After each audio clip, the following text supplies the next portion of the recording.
Hello there, friends! We continue to follow IEM Dallas. Also, within just one day, many rumors and inside information about upcoming roster changes have appeared. So without further ado, let's get straight to it. We should start with the fact that many previous news stories have seen further developments. For instance, do you remember when we discussed the possibility of FaZe's analysts becoming the coach of Aurora? Well, and according to Hirumi, it has indeed happened. Innershine has become the new coach of Team Aurora, and an official announcement will be made soon. That was an unexpected start, I agree, but there's more to come. For example, there are also planned changes in Astralis. Currently, they're performing well at IEM Dallas and even made it to the playoffs. However, it seems that the organization is not entirely satisfied. They missed out the major, they failed to qualify for most tier 1 tournaments, they even moved Zipnix to the youth team, so something seems to be lacking. As Hirumi and Overdrive report, Astralis plans to acquire Stair from Sprout. There have been rumors about this for a while, and now the teams are reaching the final stages of negotiations. According to Overdrive, Astralis will be able to get him for free in about 6 months. But the question remains, who will he replace? Based on Altac's recent performances and considering that he was also the captain of the youth team, they might have to let go of Buzz. Some even speculate about Glaive, but personally I don't think that's likely to happen. Overall, all of this is just still guesswork, so we'll have to wait for official news. And of course, the biggest roster changes are expected in OG. We discussed this in the previous video, but now the situation has even become more intense. First of all, Flames shared some comments about his future. Right now it's to see what's out in the market and what are the options. For many international teams it didn't go so well, so it gives the opportunity to get solid offers and consider them, because you can learn a lot and it could be better for your future and maybe a title contender team as well. It doesn't mean that suddenly I will leave OG, there is still room to explore and see the plans of the organization, what they want to do. Overall, OG is an amazing organization and everybody is very nice to you. The management is just very solid, the coaches are very good. I'm very comfortable in the team, but this time is just to explore and see what's up. Right now, with IEM Dallas and Washington, I'm not sure how it works with the teams, but my agent just sorts out whatever. And from the teams that come, if I see that they're good and they're interested in me, then we can talk it out. So it turns out that Flames might actually stay if he doesn't receive any impressive offers, but I honestly have a feeling that a line will form to catch such a talented player. But here come the next set of news, and it's mind-blowing. We already discussed the possibility of Dexter leaving OG, especially since they have shown interest in Syrson, and now new inside information from Hirumi suggests that the team will not be built around Dexter, but around Boros from Monte. Dexter will be put up on transfer. What on earth is happening here? If all of this is true, it seems like OG is planning to create a super hyped up lineup. Just listen to this. They might bring in IEM, Cypher, Boros, Syrson and keep Nexa as the captain. That would be powerful. Although most of these players only made their names at the major, whether they can continue to perform at such level remains an open question. Overdrive also confirms these rumors. But Dexter himself seems to be shocked by these rumors because he doesn't know anything about it. Видимо, единственный, кто не знает о моем уходе, это я. Круто.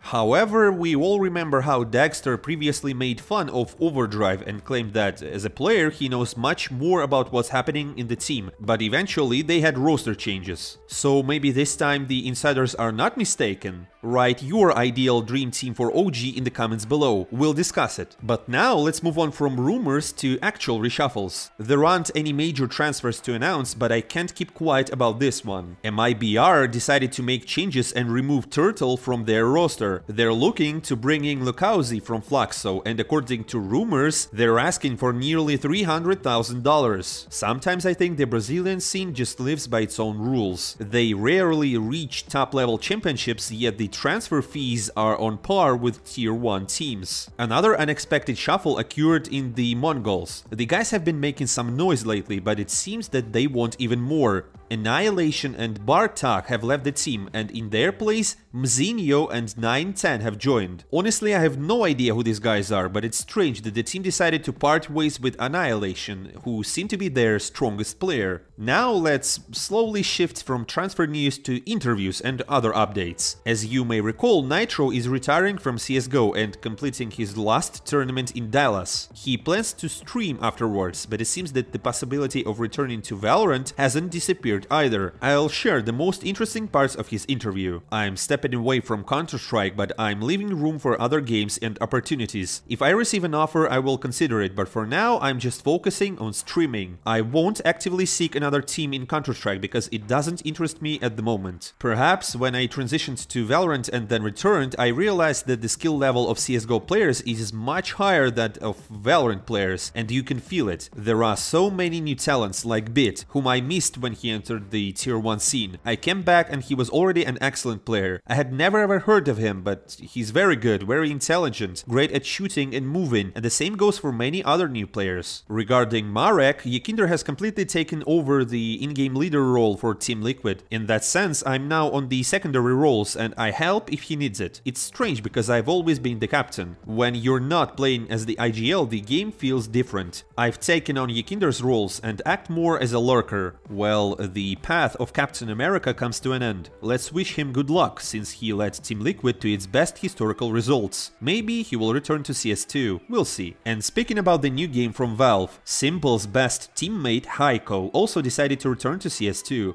On his stream, he said that the Valorant community is cringe, and he's happy to return to CS when the new version comes out. Also, Markeloff said the same thing. Speaking of Markeloff, he said on his stream that he quit drinking and he still considers the possibility of returning to the pro scene. Well, that's actually cool. We're waiting for Markeloff at the first CS2 tournament. It would be a legendary comeback, right? Oh, and do you remember PashaBiceps' iconic bicycle trip to Paris? Many fans requested graffiti on Inferno in honor of Papito, but Valve hasn't reacted to it yet. However, ESL did. They made their own version, and now we're waiting for the developers to notice it and add it to the game. And finally, some news from Boombl4. As you know, he returned to the captain's role and recently became the captain of OneWin, which immediately brought results. The team defeated Virtus.pro in a tournament by Bad Boom. Then they won against a Portuguese team, SAW, and in the grand finals they faced Aurora. Thus, Boombl4 brought the first trophy to his new team, along with an extra $80,000. Here's how he commented the victory.